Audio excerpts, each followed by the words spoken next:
नमस्कार, आप देख रहे हैं खबर अभी बाकी है और मैं हूं आपके साथ अंजनी कुमार सिंह। देश के लिए कई मेडल और पदक जीतने वाले पहलवान विनेश फोगाट और बजरंग पुनिया ने आज कांग्रेस का दामन थाम लिया है। हरियाणा विधानसभा चुनाव के लिए अभी कांग्रेस की तरफ से उम्मीदवारों की लिस्ट जारी नहीं की गई है और इन सब के बीच कांग्रेस ने हरियाणा के 2 पहलवानों को पार्टी में शामिल करवा दिया है। ऐसे में इसका बड़ा फायदा कांग्रेस को हरियाणा के विधानसभा चुनाव में देखने को मिल सकता है और इसी खबर पर देखिए हमारी स्पेशल रिपोर्ट।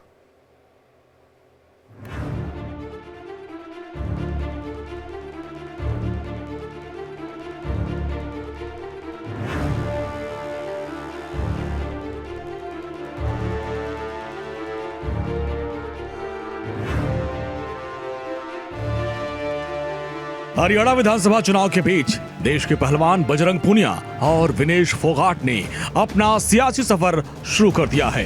अब तक पहलवानी का दंगल लड़ते आ रहे विनेश फोगाट और बजरंग पुनिया अब सियासी अखाड़े में उतर चुके हैं। देश के लिए कई मेडल और पदक जीतने वाले पहलवान विनेश फोगाट और बजरंग पुनिया ने आज कांग्रेस का दामन थाम लिया। अब ऐसे में सवाल ये कि सियासी अखाड़े में क्या कांग्रेस की सत्ताओं से बीजेपी को हरियाणा में पटखनी मिलेगी? कुश्ती के अखाड़े से निकलकर दोनों पहलवानों ने उस समय कांग्रेस का दामन थामा जब हरियाणा चुनाव सर पर है। कांग्रेस में शामिल होने से पहले फोगाट और पुनिया ने कांग्रेस के अध्यक्ष मल्लिकार्जुन खड़गे के आवास पर जाकर उनसे मुलाकात की थी।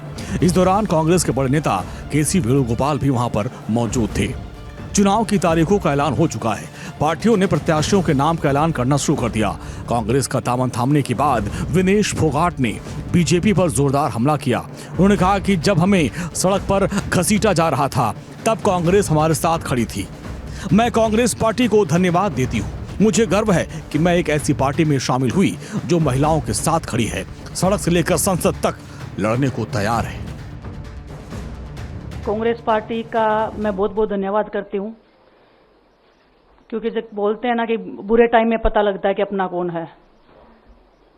जब हम रोड पे घसीटे जा रहे थे तो छोड़ के बीजेपी को देश में जितनी भी पार्टियां हैं वो हमारे साथ में थी, हमारे दर्द को समझ पा रही थी, हमारे आंसुओं को समझ पा रही थी।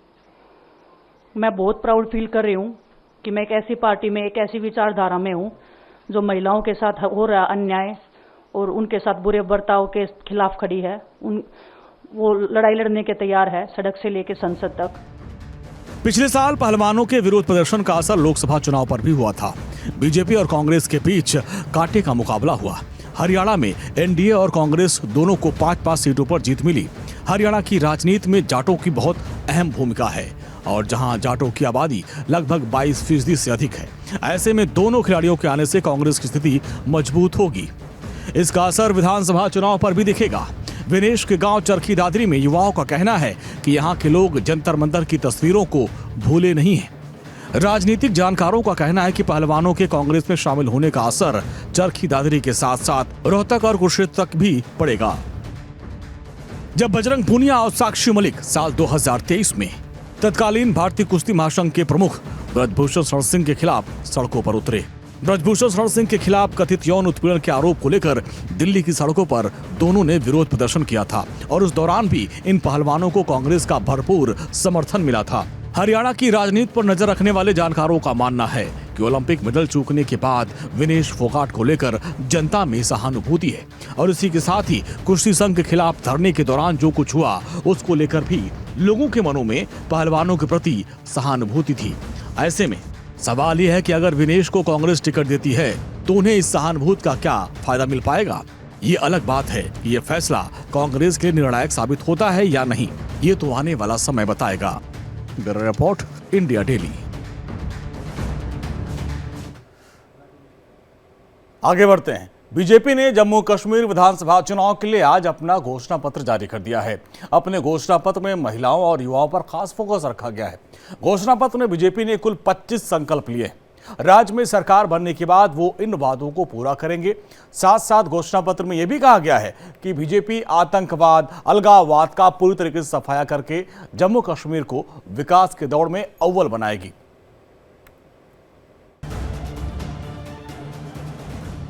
जैसे जैसे विधानसभा चुनाव नजदीक आ रहे हैं वैसे वैसे जम्मू कश्मीर में सियासत हलचल भी तेज होती जा रही है। बीजेपी ने विधानसभा चुनाव के लिए अपना घोषणा पत्र जारी कर दिया है। अपने इस मैनिफेस्टो में बीजेपी ने महिलाओं से लेकर युवाओं तक ज्यादा फोकस किया है। इस मौके पर गृह मंत्री अमित शाह ने बड़ा ऐलान करते हुए कहा कि अनुच्छेद 370 की कभी वापसी नहीं हो सकती है। जम्मू कश्मीर को लेकर जारी घोषणा पत्र में कश्मीरी पंडितों के लिए पुनर्वास योजना पर भी बल दिया गया। जम्मू कश्मीर को लेकर कई सारी बड़ी बातें कही गई। गृह मंत्री अमित शाह ने कहा कि आतंकवाद के चरम पर रहने के दौरान कई कश्मीरी पंडित और सिख समुदाय के लोग चले गए थे, जिन्हें अपनी संपत्ति बेचने के लिए मजबूर होना पड़ा। हमने इस संबंध में काम करना शुरू कर दिया है। या तो उनकी संपत्ति वापस की जाएगी या उनकी संपत्ति के लिए राशि प्रदान की जाएगी। इसके पहले भी आनन फानन में जिनकी संपत्तियां बेच दी गई, जब टेररिज्म चरम सीमा पर था, तब काफी कश्मीरी पंडित और हिंदू सिख भाइयों ने अपनी संपत्ति बेचकर यहां आए थे। उचित दाम नहीं मिले थे, उनको योग्य दाम दिलाने का या तो संपत्ति वापस दिलाने का काम ऑलरेडी हम कर चुके हैं। अमित शाह ने पार्टी का मैनिफेस्टो जारी करने के बाद कहा कि आजादी के समय से ही हमारी पार्टी के लिए जम्मू कश्मीर का ये भूभाग बहुत महत्वपूर्ण रहा है और आजादी के समय से ही हमने इस भूभाग को हमेशा भारत के साथ जोड़े रखने का प्रयास किया है। 2014 तक जम्मू कश्मीर पर हमेशा अलगाववाद और आतंकवाद की परछाई रही। 2014 से लेकर 2024 तक जम्मू कश्मीर का जब इतिहास लिखा जाएगा तो ये समय स्वर्णिम होगा। 2014 तक जम्मू कश्मीर पर हमेशा अलगाववाद की परछाई रही, आतंकवाद की परछाई रही। अलग अलग स्टेट और non state actor Jammu Kashmir को अस्थिर करते रहे और सभी सरकारों ने एक प्रकार से एपीसमेंट की पॉलिसी से जम्मू कश्मीर को डील किया। 2014 से लेकर 2024 का ये कालखंड, जब भी जम्मू कश्मीर और भारत का इतिहास लिखा जाएगा, जम्मू कश्मीर के लिए स्वर्णिम अक्षरों से अंकित किया जाएगा, ऐसा मेरा बहुत स्पष्ट मानना है। जम्मू कश्मीर में बीजेपी जहां चुनावी घेराबंदी में लगी है, तो वहीं विपक्ष भी बीजेपी पर पलटवार का कोई मौका नहीं छोड़ रहा। नेशनल कॉन्फ्रेंस के नेता और पूर्व मुख्यमंत्री उमर अब्दुल्ला ने बीजेपी को आड़े हाथ लेते हुए पलटवार किया और कहा कि जैसे बीजेपी वाले यूपी में बुलडोजर चलाते हैं, अगर जम्मू में इनकी सरकार बनेगी तो वही ट्रेंड कश्मीर में भी शुरू हो जाएगा। यूपी में जिस तरह मुसलमानों के घरों पे, दुकानों पे रोज बुलडोजर चलाए जाते हैं, उसका तो परसों सुप्रीम कोर्ट ने उसका जायजा लिया और कहा यह गैर कानूनी है। जिस तरह यूपी में हमारे मस्जिदों पे, दरगाहों पे, हमारे मदरसों पे ताले लगाए जा रहे हैं, वो बात हमसे छुपी हुई नहीं है। हमने जम्मू कश्मीर को उन ताकतों से बचाना है जो वैसे हालात यहां पैदा करना चाहिए। घाटी में चुनावी सरगर्मी तेज हो गई है। सभी दलों ने अपनी पूरी ताकत चुनावों में झोंक दी है। ऐसे में देखने वाली बात ये होगी कि क्या बीजेपी अपने संकल्प के जरिए जम्मू कश्मीर विधानसभा चुनाव फतेह कर पाएगी या फिर कांग्रेस और एनसी का गठबंधन बीजेपी को पटकनी देने में कामयाब साबित हो जाता है। Bureau report, India day.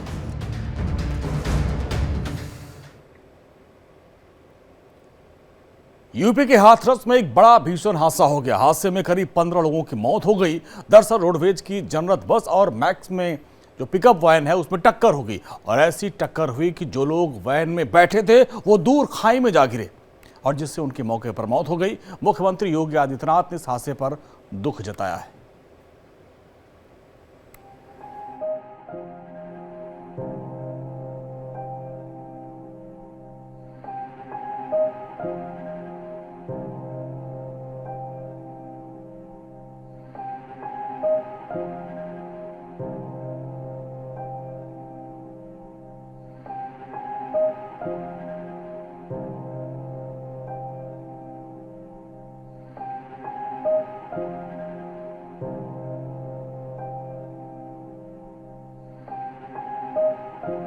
ये तस्वीरें दिल दहलाने वाली हैं, रोंगटे खड़े कर देने वाली हैं। इन्हें देखकर किसी का भी दिल बैठ जाए, कलेजा मुंह को आ जाए। बीच सड़क पर मौत का मंजर देखकर कोई भी खौफ खा जाए। सड़क किनारे बिखरी लाशें, रोते बिलखते लोग, अपनों को खोने का मातम मनाते लोग, जिनके दर्द की कोई सीमा नहीं है। यूपी के हाथरस में एक ऐसा दर्दनाक सड़क हादसा हुआ जिसमें पल भर में 12 लोगों की मौत हो गई और कई गंभीर रूप से घायल हो गए। चंदपा के कपूरा चौराहे पर रोडवेज की जनरथ बस और मैक्स पिकअप की एक ऐसी टक्कर हुई कि पिकअप में सवार लोग सड़क किनारे खाई में जा गिरे, जिनकी मौके पर ही मौत हो गई। एक ही परिवार के कई चिराग बुझ गए।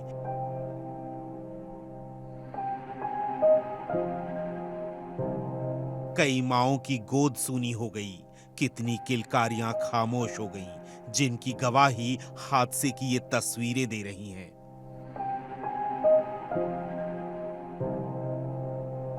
इतना ही नहीं, अभी भी कई लोगों की हालत गंभीर बनी हुई है, जो जिंदगी और मौत के बीच झूल रहे हैं, जिन्हें इलाज के लिए हायर सेंटर रेफर कर दिया गया है। हादसे की सूचना मिलते ही डीएम और एसपी अस्पताल पहुंचे। मृतकों की शिनाख्त की जा रही है। हादसा कितना बड़ा था, इसका अंदाजा आप इसी से लगा सकते हैं कि अभी भी मौत का आंकड़ा बढ़ सकता है। बताया जा रहा है कि मैक्स पिकअप में लगभग 30 लोग थे और सभी मुकुंद खेड़ा से 13वीं का भोज खाकर लौट रहे थे। सभी लोग खंदौली के पास सेवला गांव के रहने वाले थे। यह दर्दनाक हादसा आगरा अलीगढ़ बाईपास पर मितई गांव के पास हुआ। मरने वालों में बच्चे, महिलाएं और पुरुष शामिल हैं। घटी थी, ये रोड भी उधर से आ रही थी, ये टेम्पो वाला उधर से आया एकदम, बस यहाँ कट मारा उसने एकदम। ड्राइवर ने ब्रेक दी, हम ब्रेक गाड़ी में हम भी गिर पड़े नीचे, ब्रेक दिए, ब्रेक फिर लगे ना गाड़ी के, क्या हुआ उसके बाद ये घटना घटी। 10-15 आदमी, कितने भी आदमी, तो बच्चे शामिल थे। बस से टक्कर के पहले ये सभी लोग आपस में बातें कर रहे थे, बच्चे खेल रहे थे और इन सब के मन में अपने घर पहुंचने की खुशी और जल्दी दोनों थी, लेकिन वो पूरी ना हो सकी। अभी तक 12 डेथ्स हमें सूचित हुई है। इसमें इंजरी जो हैं, इंजर्ड हैं, अभी 16 इंजर्ड लाए गए थे, जिसमें से 4 को रेफर किया जा चुका है और शेष उपचाररत हैं। मौत की गवाही देती इन तस्वीरों में आप साफ देख सकते हैं कि किस तरह से पुलिस हादसे के बाद की स्थिति को संभालने में लगी है। हादसे के बाद बस का ड्राइवर फरार हो गया है, जिसकी तलाश की जा रही है। मौके पर पहुंची पुलिस और एम्बुलेंस फटाफट लोगों को अस्पताल पहुंचाने में लगी हुई थी। उन्हें इस बात की उम्मीद थी कि इनकी सांसें अभी भी चल रही हैं। और इस वक्त एक बड़ी खबर आ रही है, हरियाणा विधानसभा चुनाव जुड़ी बड़ी खबर। कांग्रेस की पहली लिस्ट सामने आ चुकी है। कांग्रेस ने 31 उम्मीदवारों की पहली लिस्ट जारी कर दी है और जिसमें बड़ा नाम है, जिनके जुलाना से विनेश फोगाट को टिकट दिया गया। आज ही उन्होंने कांग्रेस की सदस्यता ली और उनको टिकट दिया गया। इसके अलावा गढ़ी सांपला से भूपेंद्र सिंह हुड्डा को टिकट दिया गया है। रेवाड़ी से लालू यादव के दामाद चिरंजीव राव हैं, उनको टिकट दिया गया। ये वो बड़े चेहरे हैं और जिसमें सबकी नजरें थी कि पहलवान विनेश फोगाट को कहां से टिकट दिया जाता है। अब उनके नाम का ऐलान हो चुका है। जुलाना से विनेश फोगाट कांग्रेस की उम्मीदवार हैं, मैदान में उनको उतारा गया। अब सियासी अखाड़े में देखना यह होगा कि वो कौन सा दांव चलती हैं। और हमारी संवाददाता खुशबू सिंह फोन लाइन में हमारे साथ जुड़े। खुशबू, लिस्ट में क्या क्या है, कौन कौन से चेहरे हैं? देखिए, 31 लोगों के लिस्ट के नामों का लिस्ट आया है। लगातार बैठकें हो रही थी। बैठकों में हालांकि बताया गया था कि लगभग 71 लोगों के नामों पर फाइनल मुहर लग चुकी है। बावजूद इसके आज पहली लिस्ट जो जारी हुई है, 31 लोगों का नाम है। कुछ बड़े चेहरे भी हैं इसमें, जैसे बात कर सिंह हुड्डा है, हुड्डा की भी का नाम आ गया है। सबसे बड़ा नाम है विनेश फोगाट की। अगर बात करी जाए, लगातार हम लोग इंडिया डेली की टीम लगातार दावा कर रही थी कि वो ज्वाला से लड़ेंगी, तो उनका भी सीट फाइनल हो गया। उनकी इस लिस्ट में उनका भी नाम आ गया। साथ ही साथ जो हरियाणा कांग्रेस के अध्यक्ष हैं उदय भान, उनका भी नाम है। होडला सीट से वो भी मैदान में उतरेंगे। साथ ही साथ कई ऐसे और भी बड़े चेहरे हैं, जैसे एक बादली की सीट की अगर बात करी जाए तो बादली की सीट पे लगातार कहा जा रहा था कि वहां से मांग किया था बजरंग पूनिया ने सीट की मांग की थी। हालांकि वहां पे जो मौजूदा विधायक थे कुलदीप वत्स, उनके नाम को लेके इस वजह से कांग्रेस पार्टी ने उनको बजरंग पूनिया को टिकट नहीं दिया वहां से बादली से। और एक बार फिर से जो इस सीट पे थे, यहाँ पे विधायक मौजूदा थे कुलदीप वत्स, उनको रिपीट किया गया। हालांकि बजरंग पूनिया को कांग्रेस पार्टी ने पहले ही लगातार उनसे कांग्रेस पार्टी के संपर्क में थी और लगातार पूनिया से बातचीत चल रही थी। उनको बजरंग पूनिया को इस बार विधानसभा चुनाव ना लड़ा के उनको इस बार all India Congress national farmer Congress का, किसान कांग्रेस का अध्यक्ष बना दिया गया है तत्काल प्रभाव से। थोड़ी देर पहले नोटिफिकेशन आया है, तो उनको भी कहीं ना कहीं साध के रखने की कोशिश करी गई है कांग्रेस के साथ, कि कहीं अगर ऐसा ना हो कि पहलवानों की सिंपैथी जो विनेश फोगाट को ले आके कांग्रेस पार्टी अपनी तरफ करके ले आना चाहती है, तो वो कहीं ऐसा ना हो कि बजरंग पूनिया के रूप में कोई किसी दूसरी पार्टी के साथ जाके जुड़ जाए। इसलिए उन्होंने कांग्रेस पार्टी ने बजरंग पूनिया को भी साधने के लिए अपने साथ शामिल किया है। कांग्रेस पार्टी के ऑल इंडिया किसान, हालांकि जब उन्होंने पीसी की तो पीसी में भी उन्होंने ये संकेत दिए थे कि वो किसानों के साथ साथ विनेश फोगाट ने भी साफ साफ पीसी जब करी थी, जब आज कांग्रेस पार्टी की ज्वाइनिंग में ज्वाइन किया था उन्होंने, तो पीसी किया जो मुख्यालय पे, वहां पे उन्होंने भी ये साफ तौर पे एक इंडिकेशन दिया था कि विनेश फोगाट जो महिलाओं के की आवाज उठाती हैं और खिलाड़ियों की आवाज उठाती है, लगातार उठाती है, किसानों की आवाज उठाती हैं, कांग्रेस पार्टी से जुड़ के उठाएंगी। और इस सवाल पे कि वो लड़ेंगी या नहीं लड़ेंगी, उन्होंने कुछ ऐसा रखा नहीं था पक्ष। हालांकि सभी को साफ एक आभास तो था कि विनेश फोगाट जिसपे लगातार कांग्रेस पार्टी संपर्क में है और लगातार कई मुलाकातें हो रही थी, आला कमान से मिल रही है, राहुल गांधी से मिली, मल्लिकार्जुन खड़गे के घर पे भी आज मुलाकात हुई, तो तमाम जो अटकलें लग रही थी कहीं ना कहीं साफ था विनेश फोगाट को कि। और खुशबू, जो लिस्ट है इसमें हम देख रहे हैं कि कुछ पुराने चेहरों पर भी दाव अभी भी लगाया है कांग्रेस की तरफ से। जी बिल्कुल, लिस्ट से पहले ही ये साफ कर दिया था कांग्रेस पार्टी ने कि जो मौजूदा विधायक है कांग्रेस पार्टी के 22 या 23 विधायक हैं जो हरियाणा में, उन सबके नामों पे ज्यादातर नाम रिपीट होंगे। अगर कोई ऐसी है, जैसे अगर गठबंधन की बात चल रही थी, तो गठबंधन में भी कोशिश यही करी जा रही थी लगातार कि कोई भी ऐसी सीट ना हो जाए जो जहां पे कांग्रेस पार्टी का मौजूदा विधायक हो। और साफ तौर पे अगर बजरंग पूनिया का भी टिकट को भी पार्टी शायद से टिकट इस बार इसीलिए नहीं दे पाई क्योंकि वो लगातार बादली से टिकट मांग रहे थे। बादली में कांग्रेस नहीं चाहती थी कि उनका जो मौजूदा विधायक है उसका टिकट कटे।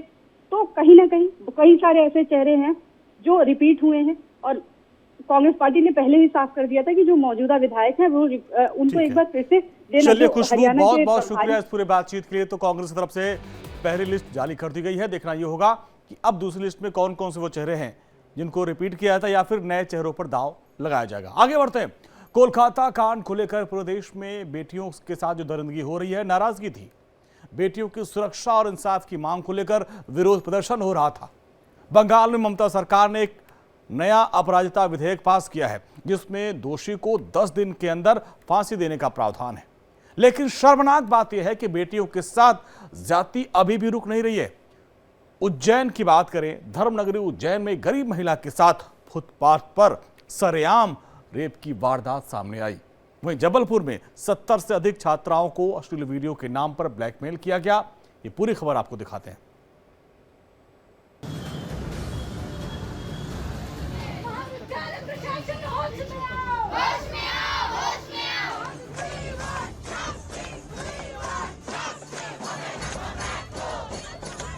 मध्य प्रदेश में रोज 18 बहनों के साथ किसी न किसी प्रकार के बलात्कार, अत्याचार, अनाचार होते हैं। अगर किसी ने सबसे पहले कानून बनाकर इन्हें दंडित करने का प्रयास किया है तो भारतीय जनता पार्टी की सरकार ने किया, जीतू पटवारी जी। कोलकाता में लेडी डॉक्टर की रेप के बाद हत्या की जघन्य वारदात ने पूरे देश को हिला कर रख दिया। कोलकाता में अभी भी विरोध प्रदर्शन नहीं रुक रहे। रेप और गैंगरेप की जघन्य वारदात के खिलाफ फांसी की सजा का प्रावधान है। इसके बावजूद दरिंदे बेखौफ हैं। देश में बेटियों की सुरक्षा एक बार फिर गंभीर मसला बन गया है।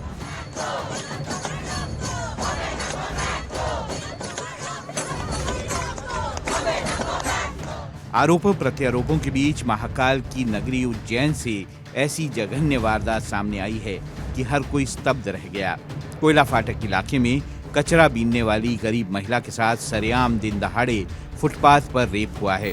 बेशर्मी की हद तो ये है कि सड़क पर गुजरते लोग दरिंदगी का वीडियो बनाने में मशगूल रहे, किसी ने महिला को बचाने की कोशिश तक नहीं की। हैवानियत का वीडियो सोशल मीडिया पर वायरल हुआ तो भूचाल आ गया। सोचिए, दरिंदे किस कदर बेखौफ हैं और लोग किस तरह संवेदनहीन हैं। वारदात 4 सितंबर की है। आरोपी शख्स ने महिला को पहले जबरन शराब पिलाई और फिर सरेआम फुटपाथ पर ही उसके साथ रेप किया। वारदात के बाद आरोपी फरार हो गया। कोयला फाटक के वहाँ पर तो एक महिला और एक पुरुष का एक आपत्तिजनक वीडियो वायरल होने के बाद मामला संज्ञान में लिया गया। इसके बाद महिला को थाने पर लाकर पूछताछ की गई। वीडियो वायरल होने के बाद उज्जैन पुलिस हरकत में आई और पीड़ित महिला की शिकायत पर पुलिस ने लोकेश नाम के एक आरोपी को गिरफ्तार किया है। लेकिन बेटियां और महिलाओं की सुरक्षा के मुद्दे पर राज्य की सियासत गर्म हो गई है। मध्य प्रदेश में रोज 18 बहनों के साथ किसी न किसी प्रकार के बलात्कार, अत्याचार, अनाचार होते हैं। हद तो तब हो गई जब उज्जैन मुख्यमंत्री का अपनी कॉन्स्टिट्यूंसी में सार्वजनिक स्थान पर फुटपाथ पर एक बहन का रेप कर दिया। क्या हालात है मध्य प्रदेश के? क्यों मौन है मुख्यमंत्री, क्यों मौन है शिवराज सिंह चौहान, क्यों मौन है भारतीय जनता पार्टी, क्यों नरेंद्र मोदी जी को एक शब्द भी इस पे बोलते नहीं आता है? अगर कहीं किसी ने किसी के साथ किसी भी प्रकार की कोई गलत हरकत की है, किसी प्रकार का गलत आचरण किया है और जिस प्रकार की चीजों को वो सामने लाने का प्रयास करते हैं, भारतीय जनता पार्टी में, मध्य प्रदेश में भारतीय जनता पार्टी की सरकार है। ऐसे लोगों को फांसी के फंदे पर पहुंचाने का अगर किसी ने सबसे पहले कानून बनाकर इन्हें दंडित करने का प्रयास किया है तो भारतीय जनता पार्टी की सरकार ने किया। जीतू पटवारी जी, ये कोई कांग्रेस की सरकार नहीं है कि ऐसे लोग बचेंगे, कोई भी हो। उज्जैन की वारदात को लेकर कांग्रेस नेता बीजेपी पर हमलावर हैं। मध्य प्रदेश में बीजेपी की सरकार है और सीएम मोहन यादव उज्जैन से ही हैं। ऐसे में सरेआम ऐसी दरिंदगी की घटना सवाल खड़े करती है। कांग्रेस नेताओं का आरोप है कि बीजेपी नेताओं को अपने राज्यों में बेटियों से दरिंदगी नहीं दिखती है। मध्य प्रदेश में हर रोज 18 बेटियों के साथ दरिंदगी होती है। ये तो एक उज्जैन का है, पूरे प्रदेश में हर जगह महिलाओं का मामला सामने आ रहा है। ये जो कानूनी व्यवस्था है पूरी ठप है और आज जनता इसकी पूरी गवाह है। मैं तो कह रहा हूं कि ये लूट, रेप, ये सब तो पूरे प्रदेश में हर जिले में हर जगह चल रहा है। उज्जैन में महिला के साथ सरेआम फुटपाथ पर रेप हुआ तो जबलपुर में सरकारी गर्ल्स कॉलेज की 70 छात्राओं से ब्लैकमेलिंग का सनसनीखेज मामला सामने आया है। आरोप है कि अश्लील वीडियो वायरल करने का आरोप लगाकर जालसाज ने कॉलेज की 70 छात्राओं को मैसेज भेजकर ब्लैकमेल किया और 2 लड़कियों से पैसे भी वसूले हैं। मतलब एक लड़की ने ये भी बोला कि मैडम हमसे पैसे की मांग की कि आप इतने पैसे दे दो, तो हमने ट्रांसफर कर दिए। तो वो उसका शायद रिकॉर्ड भी है उसके पास में, तो हम वो सहित एफआईआर दर्ज कर रहे हैं। आइए आपको बताते हैं कि क्या है पूरा मामला। घटना शासकीय मान कुंवर बाई महिला कॉलेज की है। ब्लैकमेलर ने खुद को पुलिस अधिकारी बताकर लड़कियों को मैसेज और कॉल किए। आरोपी ने लड़कियों पर आरोप लगाया कि उनके मोबाइल से अश्लील वीडियो वायरल हुए हैं। कॉल करके आरोपी ने लड़कियों को धमकाया और पैसों की डिमांड शुरू कर दी। आरोपी ने 70 लड़कियों को इस तरह से ब्लैकमेल किया और पैसों की डिमांड की। अश्लील वीडियो के जरिए ब्लैकमेलिंग का पता चलते ही पुलिस हरकत में आई और पीड़ित छात्राओं के बयान के आधार पर केस दर्ज कर जांच शुरू की। पुलिस मामले को साइबर फ्रॉड की वारदात बता रही है। आरोपी की तलाश जारी है। ये कहा गया कि यदि आपके द्वारा ये वीडियो जो है सर्कुलेट किए गए हैं और उसके बाद कुछ बच्चों ने अभी तक ऐसी छात्राएं हैं जिन्होंने अभी तक जिनकी सूचना मिली है, जिन्होंने पैसे दे दिए हैं और ये साइबर फ्रॉड का केस है जिसमें एफआईआर रजिस्टर करके आगे कार्रवाई की जाएगी। बंगाल में भले ही बीजेपी बेटियों की सुरक्षा और कानून व्यवस्था के मुद्दे पर ममता सरकार को घेर रही है, लेकिन महिला अपराध के मामले में मध्य प्रदेश और राजस्थान की स्थिति कोई खास अच्छी नहीं है। जरा एनसीआरबी के आंकड़ों पर गौर करिए। साल 2022 में राजस्थान में सबसे ज्यादा रेप के 5,399 मामले दर्ज किए गए। दूसरे नंबर पर उत्तर प्रदेश में 3,690 केस दर्ज हुए, जबकि मध्य प्रदेश में रेप गैंगरेप के 3,039 मामले दर्ज किए गए। बेटियों की सुरक्षा और रेप गैंगरेप को लेकर कड़े कानून बनाए गए हैं, लेकिन हालात नहीं बदल रहे। आंकड़े इस बात की गवाही दे रहे हैं कि जब कोई बड़ी वारदात सामने आती है तो आरोप प्रत्यारोपों की राजनीति शुरू हो जाती है। नोएडा के सेक्टर 24 इलाके में एक निजी स्कूल में बच्चियों के साथ छेड़खानी की वारदात सामने आई है। प्रिंसिपल और टीचर ने मामले को दबाने की कोशिश की है। सवाल ये है कि क्या सिर्फ कानून बनाने से बेटियां सुरक्षित हो जाएंगी? शहर शहर बेटियों के साथ दरिंदगी करने वाले बेखौफ भेड़ियों पर लगाम आखिर क्यों नहीं लग पा रही है?